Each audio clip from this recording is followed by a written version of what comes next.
What's up guys, I am BlackOpsAmazing. Welcome back to another zombies video on the channel, where today we are going to be answering some questions about Black Ops 4 Zombies. We know over these past few days we have had Comic-Con, and Treyarch asked a bunch, or specifically 15 questions to do with zombies. It includes new information about the mystery box, how it works, the storyline, Blood of the Dead, IX, Voyage of Despair, and much more. So if you are excited for the video, by the end, if you enjoy, a like rating would of course be appreciated. And if you guys want to, make sure you are also subscribed to stay up to date with the latest zombies content on the channel. And without further ado, let's get right into it. Here we go. So if you want to read this for yourself, I will link it down in the description. It is on the PlayStation blog. But they asked these questions to Jason Blundell. Some interesting information that we don't get in here is about 9. And I think this is super cool, but since IX is set in a gladiator arena, we can see from the trailer all around here, there are people watching. There are these masked figures in the stands, whilst our characters are down fighting against the zombies in the arena. Well, an interesting feature is that these people in the stands are actually going to be, I guess you could say, interactive. They're going to interact with what you do on the battlefield. So for example, if you kill a bunch of zombies, quickly you get some nice kills. These people in the crowd are going to cheer you, whereas if you do something bad, maybe if you get downed, they're gonna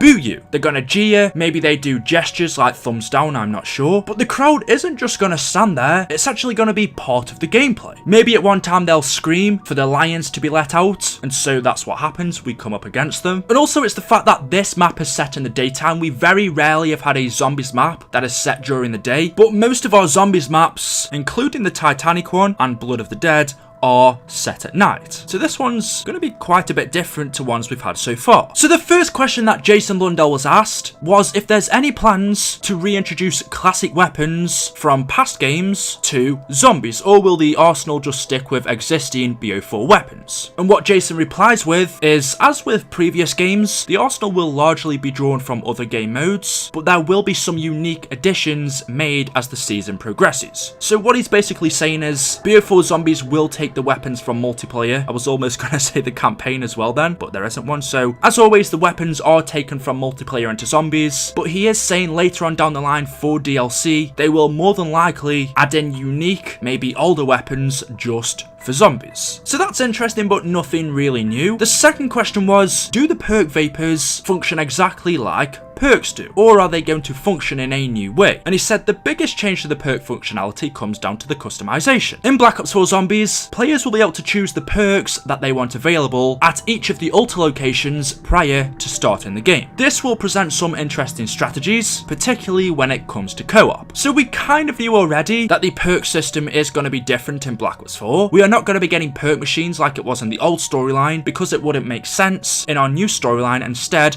we are having something called perk vapors. There are over 10 different perks to choose from, and we can decide which ones we want to put in our game, and also where in the map it's going to be for us to use. For example, in the old storyline, some perks for me just were never used, like Deadshot Daiquiri. I rarely used Mule Kick, and so with this new system, I could take them perks out and put some useful ones in there that I actually would use. I think this is a good change. The third question was, are there any plans for character customization in zombies, further than the usual gun customization? And the simple answer was yes. He said no more than that. We don't really need more, but that basically confirms that we can in some way customize our characters, not just their weapons. I'm not exactly sure how far we're going to be able to go on that. I don't think that means we can change their clothes or face or anything like that. Maybe he's referring to we can customize their special moves or special weapons, something like that. That one's not too clear, but in some way we will have character customization. The next few questions are to do with the maps and the storyline. Jason was asked, did Shadows of Evil influence the design decisions or flow of any of the new Black Ops 4 Zombies maps? And Jason said, Shadows was one of the maps where we really tried to challenge expectations, not just regarding time period and tone, but also through the sheer scale and variety of the environment. More significantly, it was also a new cast of characters, so in that sense, Shadows, along with the original Mob of the Dead, was one of the maps that gave us the confidence to take the narrative outside of the Ether storyline. So it's basically just saying, yes, Shadows of Evil and Mob of the Dead, because they were a different set of characters with kind of a different storyline, with the success of those maps, they did influence Treyarch to take a new story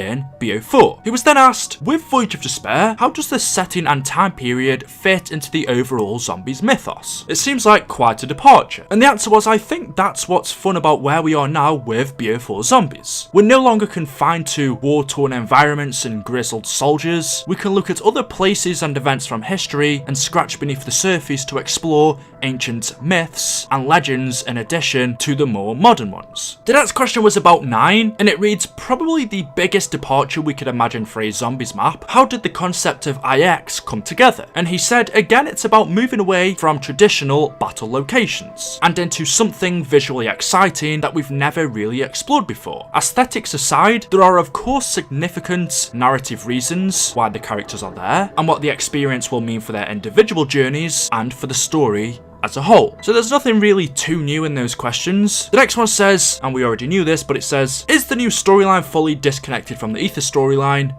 And Jason tells us, yes, the Chaos and the Ether stories are completely disconnected. So the old storyline with Black Ops 1, World at War, BO2 and BO3, that story is completely disconnected from BO4. These stories have nothing to do with each other. Richtofen and the crew, Group 935, doesn't exist in our new Chaos story. So moving on to the next question, which says, what should we know about our 4 new souls? Are they good? Are they bad? How do they know each other? So it says the new characters are all linked through their respective relationships with an erratic adventurer called Alistair Rhodes. It says after he gets into trouble with the game's antagonist, his daughter Scarlet brings the crew together. As to whether they are good or bad, that's something we want to leave the fans to discover. As with lots of Treyarch characters, the answer is never quite straightforward, and that's something I've never really thought about. In our old storyline with the Ultimus characters, we had Richtofen, who was the bad guy, Takio, who was the good guy, I guess. I mean, none of the characters were really good. And then I would say Dempsey and Nikolai, who were in between. They were all definitely different, but I've never thought, well, actually, is one of these characters on our new story going to be the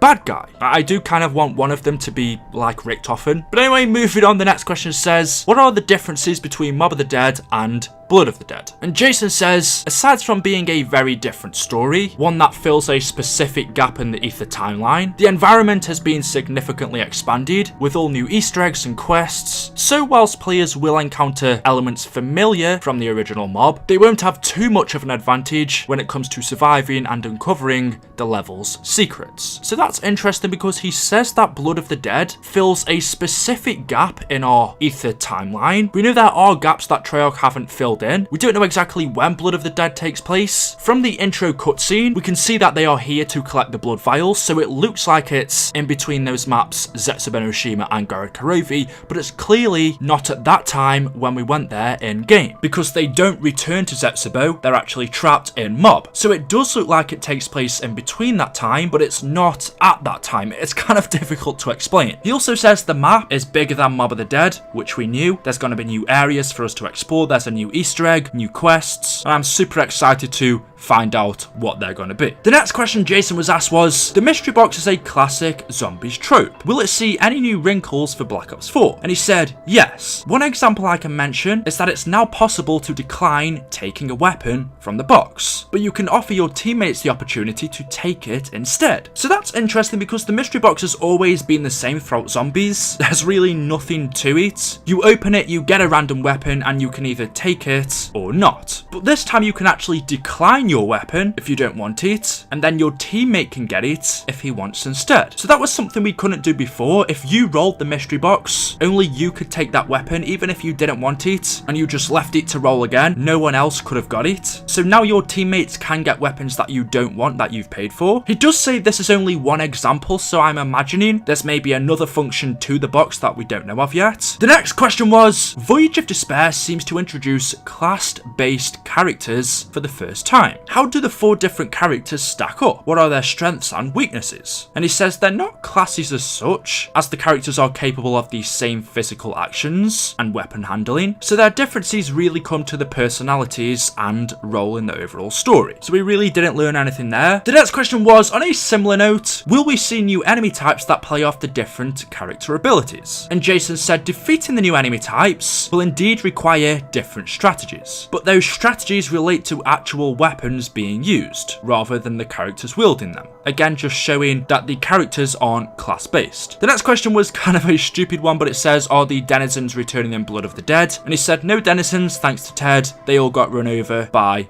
the bus. The next question he was asked was, will zombies support local split screen? And that was yes, it will. And the final one was, what work is Treyarch putting in to the new bot support? Any design goals you can share? And he replied, we don't want the bots to play the game for you, so they won't solve Easter eggs. They will, however, allow everyone to experience dialogue and narrative elements that solo players traditionally miss out on. So we know that in BO4 Zombies, just like in multiplayer previously, you can now actually play with bots, so the other 3 characters can be the computer playing. However, they're not really going to be too useful. They're not going to play the game for you. They're also not going to solve Easter eggs for you. But we know in Zombies, especially in Black Ops 3, this was introduced. The characters talk between one another. They have conversations, which gives you more information on the story. And usually if you play solo, you can't experience that conversation between the characters, meaning you're missing out on some of the storyline. So with this, you can play with bots and they will talk with one another, meaning you can figure that out. I'm also actually interested. I know he says they won't solve Easter eggs, but in the past, some Easter eggs do require 4 players, so I'm thinking,